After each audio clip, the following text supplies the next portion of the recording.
أعوذ بالله من الشيطان الرجيم నేను శపించబడిన బహిష్కరించబడిన శైతాన్ నుండి రక్షణ పొందటానికి అల్లాహ్ శరణు వేడుకో. بسم الله الرحمن الرحيم అనంత కరుణామయుడు అపార కరుణా ప్రదాత అయిన అల్లాహ్ పేరుతో.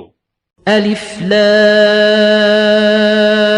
را تلك آيات الكتاب الحكيم అలిఫ్ లామ్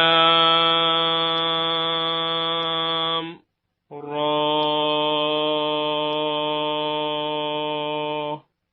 ఇవి వివేకంతో నిండి ఉన్న దివ్య గ్రంథం యొక్క ఆయతులు.